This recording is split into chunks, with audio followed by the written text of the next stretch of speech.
Welcome to PK cooking channel.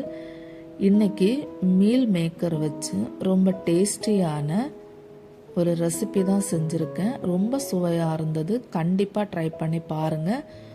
இது சாப்பிடாத குழந்தைங்களும் இந்த மெத்தடில் நீங்கள் பண்ணிங்கன்னா ரொம்ப விரும்பி சாப்பிடுவாங்க. வாங்க இது எப்படி செய்யலான்னு உங்களுக்கு சொல்லித்தரேன். ஒரு பாத்திரத்தில் கொஞ்சம் தண்ணி வச்சு அது கொஞ்சம் கொதிக்க வச்சுருக்கேன். ஸ்டவ் ஆஃப் பண்ணிவிட்டு மீல் மேக்கரை சேர்த்துடலாம். சேர்த்துட்டு ஸ்டவ் ஆஃப் பண்ணிடுங்க. ஒரு நிமிஷம் இது அதுலேயே ஊறட்டும். இப்போ பெரிய சோயாவாக இருந்தால் நீங்கள் ஒரு 5லேருந்து ஒரு 6 நிமிஷம் வரைக்கும் ஊற விடுங்க. இது சின்னது ஆனதுனால நான் 1 நிமிஷம் வரைக்கும் ஊற வச்சுருந்தேன். ஒரு கடாய் அடுப்பில் வச்சு அதில் கொஞ்சம் தேங்காய் எண்ணெய் ஆட் பண்ணிக்கிறேன். இதில் ஒரு 4 கிராம்பு, ஒரு 3 துண்டு பட்டை, 2 பெரிய வெங்காயம் சின்ன சின்னதாக கட் பண்ணி வச்சுருந்தேன், அதை ஆட் பண்ணி 1 ஸ்பூன் இஞ்சி பூண்டு ஆட் பண்ணி நல்லா இதை வதக்கி விடுங்க.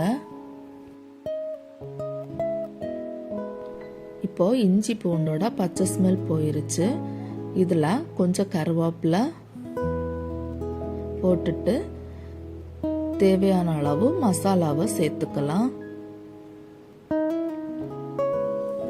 1 ஸ்பூன் மிளகாய்த்தூள், 1 ஸ்பூன் தனியாத்தூள், 1/4 டீஸ்பூன் மஞ்சள் தூள், 1 டீஸ்பூன் கரம் மசாலா.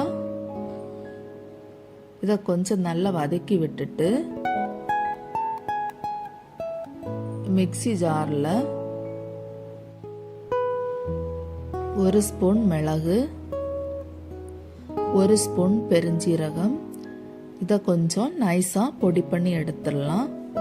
பொடி பண்ண அந்த மசாலாவையும் ஏற்கனவே வதக்கி வச்சிருந்த மசாலா கூட சேர்த்து நல்லா இதை வதக்கி விடலாம்.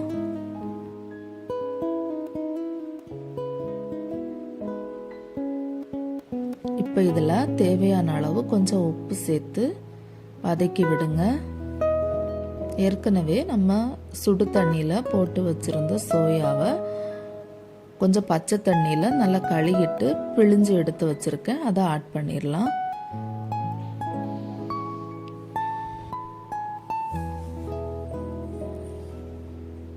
இப்போ இதை நல்லா வதக்கி விடுங்க.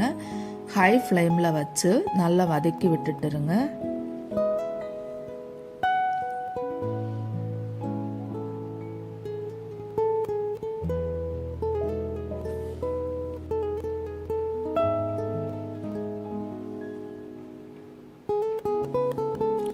ஹை ஃப்ளேம், மீடியம் ஃப்ளேம் மாற்றி மாற்றி வச்சு நல்லா இதை வதக்கி விடுங்க.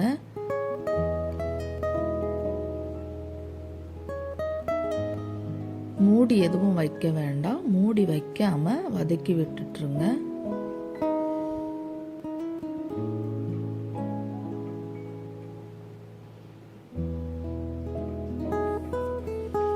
இது எல்லாமே நல்லா வதங்கி ட்ரை ஆகி வரணும். அது வரைக்கும் நல்லா வதக்கி விடுங்க.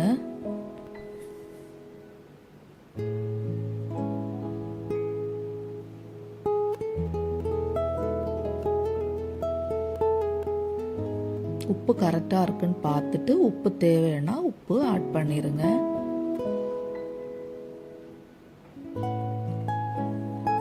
இப்போ இது கொஞ்சம் நல்லா வதங்கி வந்திருக்கு. இந்த ஸ்டேஜில் 1 ஸ்பூன் சோயா சாஸ்,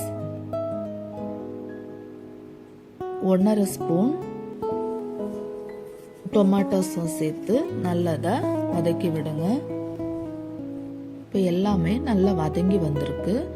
இப்போ 2 பச்சை மிளகாவை 4 கீறி இதில் சேர்த்து நல்லா வதக்கி விடுங்க.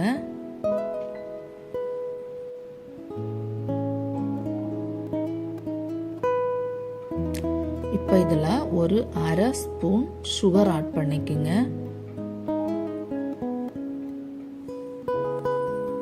சுகர் ஆட் பண்ணிட்டு கடைசியாக கொஞ்சம் கொத்தமல்லி இலையும் ஆட் பண்ணி ஸ்டவ் ஆஃப் பண்ணிடுங்க.